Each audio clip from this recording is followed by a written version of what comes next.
Hi, all. I've been thinking a lot about what will happen when schools reopen. And last week I asked the question, maybe in an optimistic way, what could happen? How could we carry forward some of the insights or perspectives from this strange and unprecedented time into our teaching practice as we move forward into something more like a normal environment? In speaking with colleagues or in looking at LinkedIn or other places where teachers congregate, it's been really clear that this shared experience has underlined some really important questions that many have been feeling for some time about education. Um, Certainly the things that we can be proud of and carry forward, but also places where I think there are important gaps between what we truly believe to be true and the way that we're actually approaching our educational practices. I think the assumption has always been out of necessity, and I think this is something I really want to investigate today. Because of the crisis and the breakdown in our traditional teaching and working structures, we've been faced with some opportunity, I think. And I feel a little bit of ambivalence, to be honest, about the prospect of going back to school, because I think that there's been doors opened or questions asked or raised during this time that I worry that we lose sight of. So I hope that this conversation will continue, and I wanted to maybe highlight some of the things that I think are the key ingredients as we move forward. Last week I identified three, as I see them, key features of what's happening now at the moment, which will be critical if we hope to maintain some kind of development or to use this time as we've become reflective in our practice to actually apply those as we move forward. I think the first fundamental ingredient is this notion of trust. By necessity, trust has been given to educators, to students, to working professionals, because there's no other alternative at the moment. We see these large exam boards or organizations like the International Baccalaureate Organization put some trust and faith in the local and regional school leaders who are deciding how to distribute grades, for example, or having a wider say in that conversation. Trusting the integrity and the professionalism of teachers. Similarly, at the local level, school leaders are forced in many ways to trust teachers to perform, to deliver curriculum at a high level, and students are being trusted to engage the curriculum, even though we as teachers aren't seeing them face to face in the same kind of way. And I think that, in speaking with colleagues and working in this environment, one of the things that I've sort of noticed is that the more trust that has been given naturally or willingly in this period actually has resulted, unsurprisingly, in a lot of success. And I think that one of the things that's really broken down is our expectations, the structures of exactly what it is that we're operating and why we're operating that way are now being called into question. And we, I think, are able to identify more places where trust is like maybe the key ingredient of how we might be able to move forward in a meaningful way. So before I speak a little bit more on this and what I specifically mean about actions, trusting actions, maybe I'll give a better definition. And I say, at least for our sake, trust in an educational institution is that we have some kind of mutual faith about consistent actions which are in alignment with our shared goals in the organization. I think at the most simple level, this is at least an approximate definition for us. And I think that many of us would already identify, okay, well, our shared goals are for education. Shared goals are for the students. But I think that in some ways, this is a rather limited view of trust. And I think where it really breaks down is the fact that we, as educators, working even in an individual institution, often don't have a clear sense of what those actions or what that shared goal actually is comprised of at a more granular level. Faith in consistent actions in alignment with shared goals. One thing that I think is really missing is, I think as an educator, if I'm honest with myself, my assessment goals, my curriculum, are not always entirely aligned with what I truly believe to be the critical pieces of education. And I think that for many educators, this has become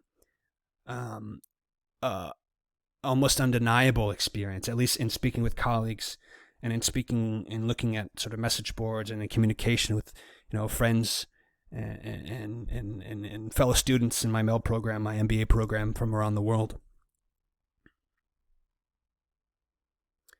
And so I think it's important that in order to have this sense of shared goals, we need to first of all have maybe a wider shared vision or shared values of what it is that we're actually doing.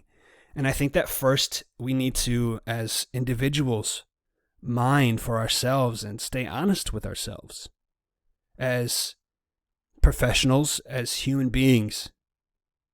When we really observe what we've done in the classroom, places where we've had an impact, well, I think the simple test is, to what extent is what I'm doing each day helpful for students in this actual environment, in this actual critical moment? Because I can be absolutely certain that some percentage of what I'm doing actually certainly is, without a doubt. The kinds of shared experiences, shared moments of learning in the classroom, negotiation of meaning, the ability for students to work through their own problems and sort them out as individuals or as members of a learning community. But also I have to be honest that there's a lot of things that are written down on the page that I know as an assessment objective that actually are not really aligned with what I truly value as an educator. And I think the only way for us to trust one another as an individual, as individuals, as an institution, as a wider body of educators, is to first be really honest about what it is that we value and be able to hold that out, articulate it. That holds true in organizations as well. I think it's up to school leaders, in conjunction with the teachers and students and wider body of community members, to articulate the values of that institution and to make sure that the curriculum, the assessment objectives are aligned not only together, that they fit what you're actually teaching, but also what you believe to be true and believe to be important.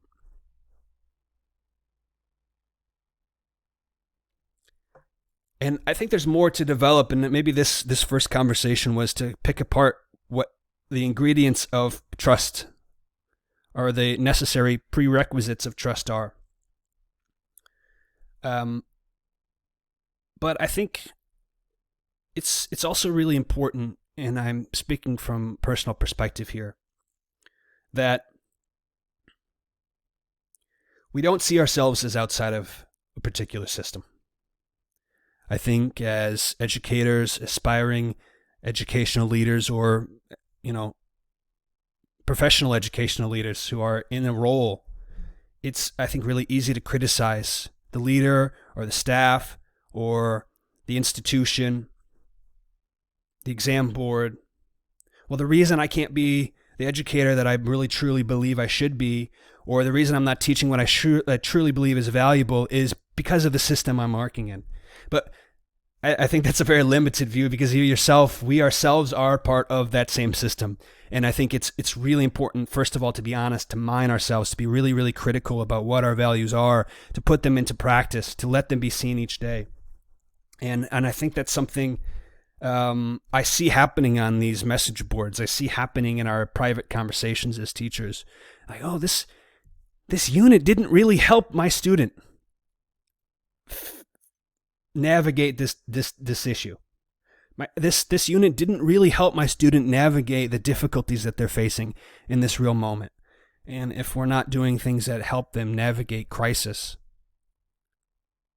navigate challenges, overcome these as individuals and members of a wider community, then what are we here to do? So I think this moment for me, and maybe the reason I'm sharing this by video, is to be really clear that I think that there's more reflection required, certainly from my side as well. And I think this is something that carrying forward will take a great deal of work and a great deal of mutual conversations, shared visioning, shared valuing. And I think that if we can align our sense of what it is that we truly value as individuals, we can align that with the curriculum that we're teaching and how we're assessing students, what we truly believe is valuable, and we can align that within an organization, I think that's an opportunity for trust to grow more naturally. If we understand what our shared values are, then we can align ourselves and our individual actions with those values. I'm really looking forward to this conversation to continue, so I hope you'll leave comments, get in touch with me. If you are an educator or educational leader, I have a podcast called Connected, and you can get it on theconnectedpodcast.com. I really appreciate if you reach out to me if you'd be interested in guesting on the show, because it's an opportunity, I think, to share our perspectives with a wider audience, and more than anything, it's an opportunity for me personally to have conversations with interesting educators. So in the meantime, wishing you all the best.